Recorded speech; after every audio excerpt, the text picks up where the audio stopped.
Everyone, আসসালামু আলাইকুম। আপনারা সবাই কেমন আছেন? আশা করি ভালো আছেন। কাছে কিংবা দূরে যেখান থেকে আমার ভিডিও দেখছেন, আপনাদেরকে জানাচ্ছি আন্তরিক ধন্যবাদ। আমি ফিরে এসেছি আপনাদের মাঝে নতুন একটি রেসিপি নিয়ে। আজকে আমি রান্না করব পেঁয়াজ কলি দিয়ে চিংড়ি মাছ ভাজি। কড়াইতে তেল বসিয়ে দিয়েছি, তেলটা গরম হয়ে গিয়েছে।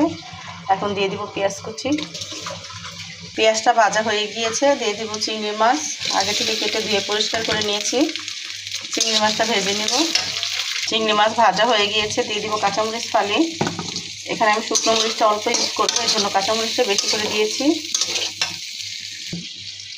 দিয়ে দিব হলুদ গুঁড়ো, অল্প মরিচের গুঁড়ো। দিয়ে দিব ধনিয়ার গুঁড়ো। আর একটু দিয়ে দিব ধনিয়ার গুঁড়ো। দিয়ে ভালো করে চিংড়ি মাছটা ভেজে নিব। স্বাদ অনুযায়ী লবণ। চিংড়ি মাছটা খুব ভালো করে ভেজে নিয়েছি। এখন দিয়ে দিব পেঁয়াজ কলি। তো কেউ পেঁয়াজ কলি বলে, কেউ পেঁয়াজ পাতা বলে। আসলে এক এক দেশে একটা জিনিসকে এক এক দেশে এক এক ভাষা বলে। তো আমরা পেঁয়াজ পাতাও বলি, পেঁয়াজ কলিও বলি।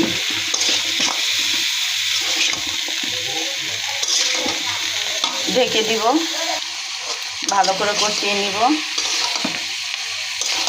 কোনো পানি ইউজ করিনি, এমনিতেই কষাচ্ছি। কিছুটা পানি উঠেছে, সেই পানি দিয়ে ভালো করে কষিয়ে নিব।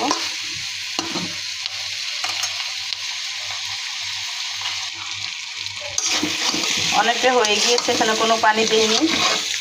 মনে হচ্ছে পানি দিতে হবে না, কারণ আমি অনেকটা পরিমাণে তেল দিয়েছি আর পানি উঠেছে, অনেকটাই সিদ্ধ হয়ে গিয়েছে। আবার ঢেকে দিব। হয়ে গিয়েছে, এখন দিয়ে দিব ধনিয়া পাতা কুচি।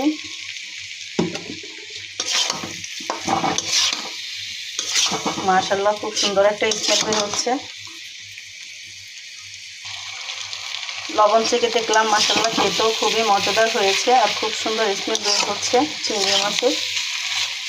তো আমি সবসময় সাধারণভাবে রান্না করার চেষ্টা করি, আমি এভাবেই রান্না করি। এতে মাশাআল্লাহ খেতে খুবই মজাদার হয়। আল্লাহর দেওয়া নেয়ামত।